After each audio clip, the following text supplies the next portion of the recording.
আসসালামু আলাইকুম। সৌদি আরবে যাওয়ার জন্য আমরা বসে আছি। এখনো পর্যন্ত আমরা যাইতে পারি না। কারণ আমাদের এখনো পর্যন্ত ম্যান পাওয়ার কার্ড হাতে আসে নাই। ম্যান পাওয়ার কার্ড হয় নাই।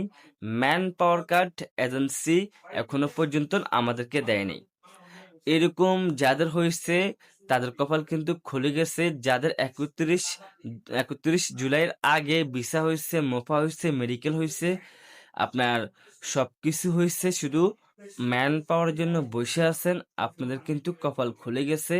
অলরেডি আপনাদের ম্যান পাওয়ার কার্ড কিন্তু অনেকে হাতে পেয়ে যাবেন। খুব শীঘ্রই অনেক আগে হাতে পেয়ে যাবেন। তো আপনারা সকলে জানেন ম্যান পাওয়ার অফিস কিন্তু নতুন একটা নিউজ দিছে যে জুলাই মাসের ৩১ তারিখের আগে যাদের ভিসা হইছে তারা কিন্তু ম্যান পাওয়ার কার্ড পেয়ে যাবে কোনো শর্ত ছাড়াই। কোনো শর্ত লাগবে না। সবকিছু ঠিক থাকলে ম্যান পাওয়ার কার্ড হাতে পেয়ে যাবে। এখন আমাকে অনেকে আবার প্রশ্ন করছে, ভাইয়া এটা কি কাজের?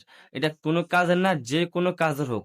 আপনার যে কোনো ক্যাটেগরি হোক, যে কোনো কাজ হোক, যে কোনো কাজ হোক, যে কোনো ক্যাটেগরি হোক, আপনার ম্যান পাওয়ার কার্ড হবে, কোনো শর্ত লাগবে না।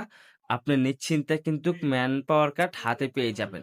আপনার যে কোনো পেশা হইতে পারে, যে কোনো কাজ হইতে পারে, লোড আনলোড হতে পারে, তারপর অফিস ক্লিনার হইতে পারে, রেস্টুরেন্টের হইতে পারে, ইলেকট্রিক বিষয় হইতে পারে, যে কোনো বিষয় হইতে পারে, আপনি কিন্তু ম্যান পাওয়ার কার্ড হাতে পেয়ে যাবেন, কোনো টেনশন নেই।